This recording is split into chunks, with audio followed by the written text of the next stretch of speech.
Islam is a practical religion. It analyzes problems honestly and applies solutions based on wisdom. According to the Holy Quran, there are 4 negative consequences of drug and alcohol use: enmity, hatred, forgetting about God, and abandoning prayer. Satan seeks only to create enmity and hatred among you by means of intoxicants and gambling, and to keep you back from the remembrance of Allah and from prayer. Then will you keep back? If we observe any family or relationship where drugs or alcohol use is common, we see a broken family filled with anger.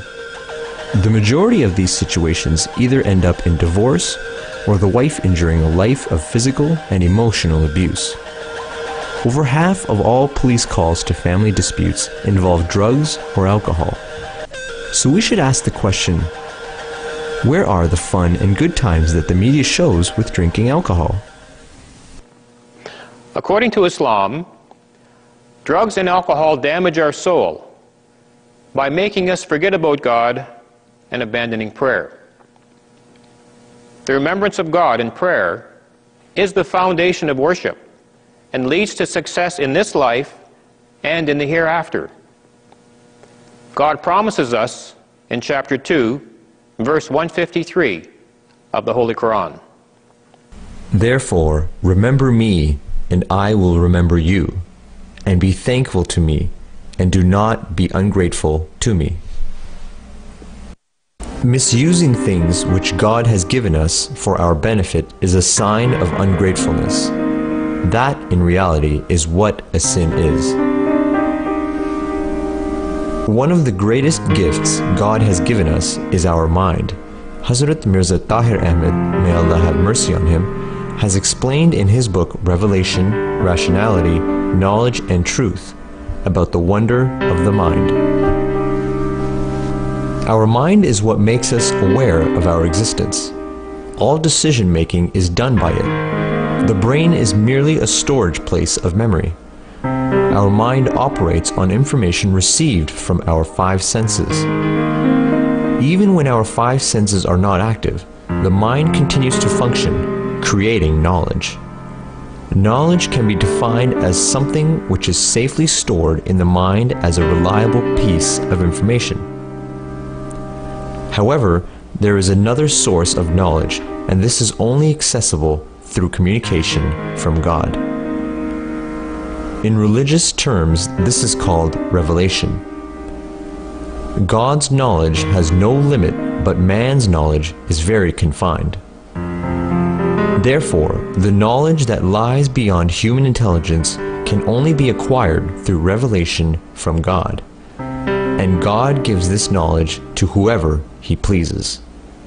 The Quran states, God is the knower of the unseen, and He reveals not His secrets to anyone, except to him who He chooses, namely a messenger of His.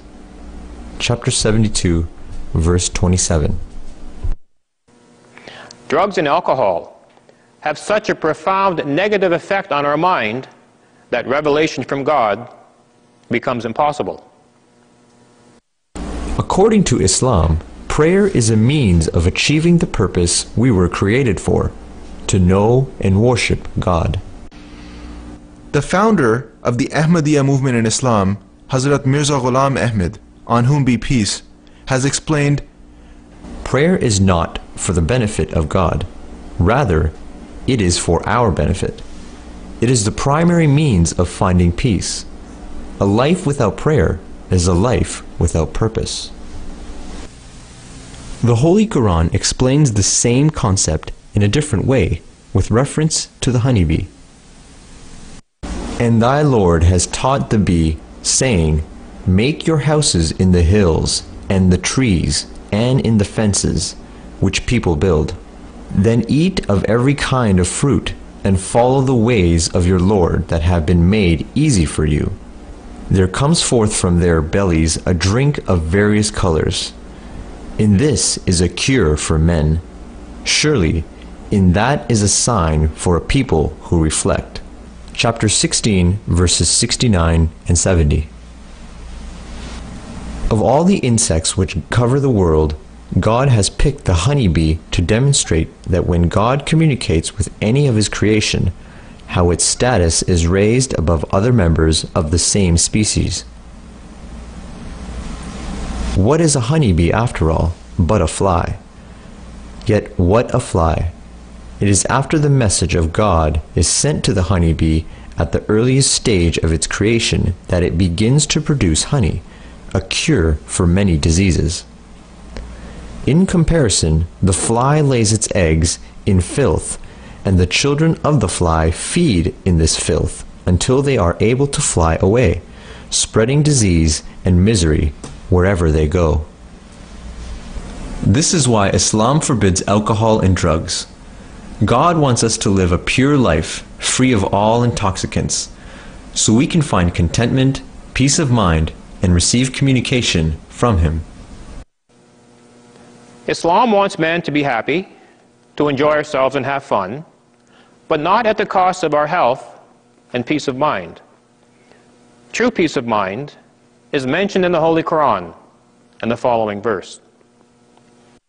Those who believe and whose hearts find peace in the remembrance of Allah, because it is only in the remembrance of Allah that hearts find peace.